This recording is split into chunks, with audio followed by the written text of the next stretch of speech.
to 2018. So the variables involved there, two basic variables there is exchange rate fluctuation and business growth. Exchange rate, by definition, is the value of one currency for the purpose of conversion to another. That is according to dictionary. For Wikipedia, see it as the rate at which one currency will be exchanged for another.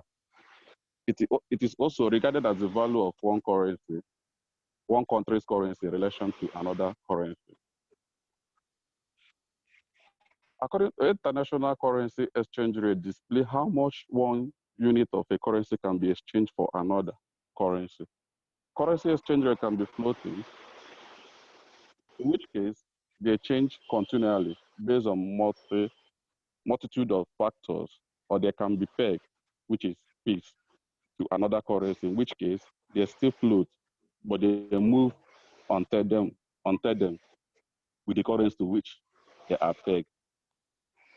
Business growth as a variable in our topic is considered is a stage where the business reaches the point for expansion and seek additional options to generate more profit. Business growth is a function of business life cycle, industry growth, trend, and the owner of desire for equity value creation. Here, we decompose our variables, that is independent variable, which is exchange rate, into inflation, interest rate, net export, and we equally decompose the dependent variable, which is business growth, into, hello, sir? Hello, sir? Yeah, go on, please. Yeah, we can hear you. Are you following the presentation, or you have something else there? I'm just doing my presentation. I'm not even watching it online now. Okay. Hello? All right. We're trying to share your screen. So, but your PowerPoint. All right. I'll link it with the script. However, I'll link it up. Go ahead. All right. Business growth is we decompose it to be one, profitability, return on investment, and market share. Now, the Nigerian case, the image of Nigeria as a location for business has not been favorable. Too often, Nigeria as a country has been associated only with picture of civil unrest, unstable exchange rate, increasing inflation, and higher interest rates, which affect the growth of businesses. We look at the first objective as to the extent to which inflation influences profitability. The second objective, the extent to which interest rate enhances return on investment. The third objective, the extent to which net export enhances the market share of breweries in Nigeria.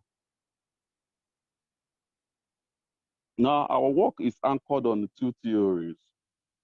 The first theory is mercantilist trade theory, and the second theory is the Model-Flemel model.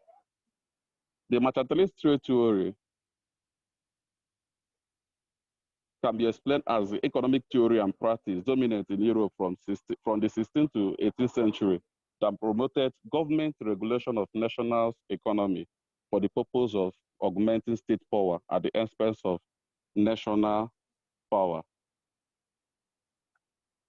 The theory identified the fact that a country can be rich and be powerful if it ensures that its export is more than its import. That is ensuring that the volume of export was better than the volume of import. The Model-Flemel model, which captures the general objective of our work, which is the exchange rate volatility and business growth. The summary of the theory is that increase in the aggregate demand expenditure would induce upward pressure on the interest rate, causing inflow and appreciation of exchange rate that will increase the current account deficit and retarded economic growth. In order to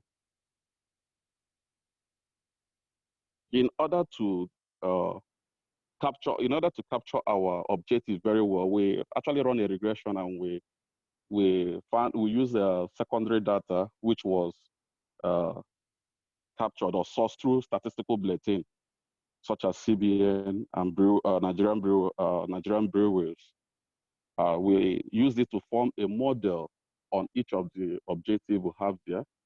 Like the first objective, where we capture the inflation to be a source of inflation as it affects business growth, as it affects profitability. We see it as consumer price index and producer price index as the factor that affect that inflection. So that's for the first objective. And the second objective, we actually have a model for each of the objective. And there, we were able to find out that inflation affects or influences the profitability of breweries. And we conclude, actually, by saying that inflation influences the profitability of the selected brewery studies. The implication is that firm cannot alter factor inputs in order to adjust one or more factors of production in response to fluctuation in exchange rates. Hello? Hello, sir. Yes, we're following. We're following. Hope I'm still online. Go on, okay, go sir. on. You're still online. You are following. Okay. Then increase in volatility. Increase in volatility can in fact create profit opportunities. Interest rates significantly influence return on investment. And lastly, net export significantly influences market share of selected breweries. We recommend one of the recommendations we had in our work is Nigeria should improve the general macroeconomic and industrial framework. And the second recommendation, the need for local sourcing of raw materials and input through agriculture should be encouraged and intensified. A technological policy aimed at developing a local engineering industry that is advocated. By so doing this, the link between agriculture and manufacturing sector will be established. Thank you for your time.